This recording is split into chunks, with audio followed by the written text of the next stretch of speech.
2 others abduct farm workers in Ogun. In business, NNPCL adjusts petrol pump price as fuel queue surge.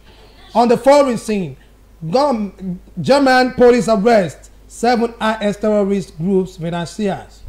In sports, Flying Eagles staunch host Argentina to reach under-20 World Cup quarterfinals. Details of this and more coming up shortly.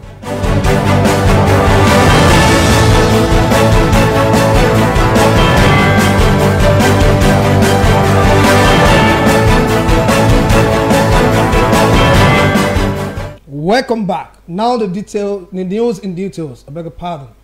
The meeting between the federal government and the Nigeria Labour Congress (NLC), as well as Trade Union Congress (TUC), has ended without an agreement.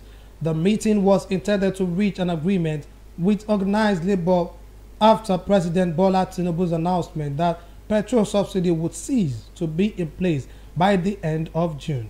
Speaking after the meeting on Wednesday night, a member of the government's team, Dele Alake, said the meeting was engaging but did not provide detail.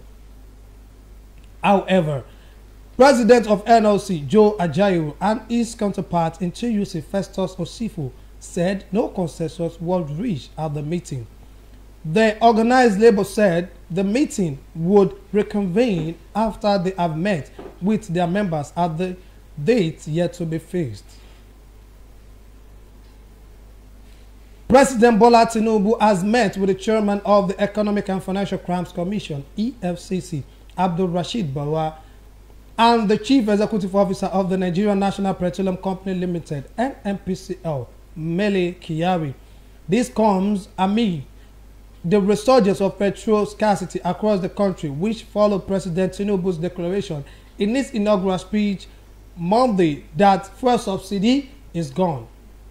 Emerging from the private meeting in the president's office on Wednesday, the EFCC boss declined to give details of the meeting. He, however, told journalists that he was there to brief the president. The Academic Staff Union of University, ASU, has sued the federal government over what it described as discriminatory, unfair, and illegal treatment of its members. The suit was filed at the National Industrial Court of Nigeria, Abuja, by counsel to ASU, Femi Falana. Recall that the National Industrial Court on Tuesday upheld the no work, no pay rule by the federal government in the suit filed against ASU. In the new suit, ASU said it was discriminatory for the federal government to pay salaries of members on the medical and dental academics of Nnamdi Azikiwe University, Anambra, who were on strike.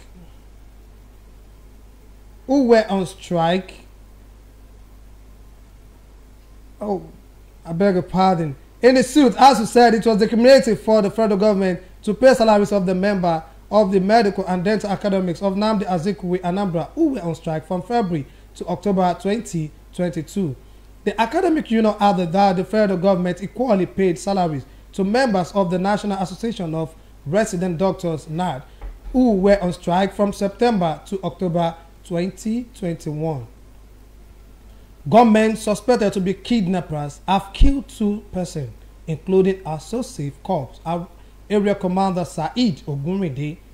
The kidnappers were said to have killed 2 farm workers while abducting 2 others at a farm in Awo village, Orile-Imo, Obafemi, Owode local government area in Ogun State. The kidnappers, reportedly dressed in military camouflage, invaded a farm in the village, which had over 200 workers. Confirming the incident, the commander of So Safe Corps, Soji Gonzalo, said his men joined the operation to save the situation after the kidnapper invaded the village.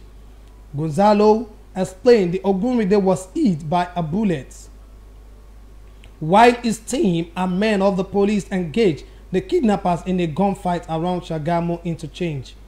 The police public relations officer Abimbola Oyeyemi confirmed the incident, stating the one of the suspects have been arrested and the others were being trained.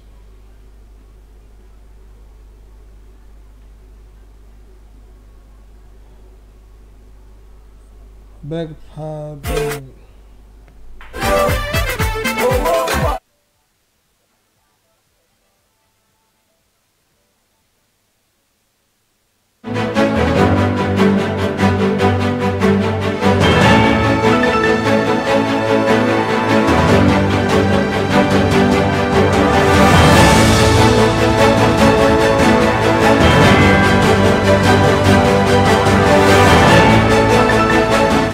Welcome back to the rest of the news.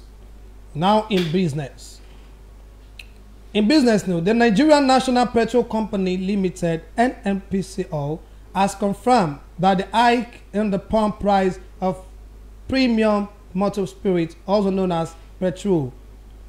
NNPCL spokesman Garba Din Mohammed, in the statement on Wednesday, said the price of the essential commodity has been adjusted at its retail outlets nationwide. He, however, did not mention a specific amount. He said the price per litre of petrol will continue to fluctuate to reflect market dynamics. Now to foreign news. German authorities on Wednesday arrested 7 people for allegedly funding the Islamic State extremist group activists in Syria.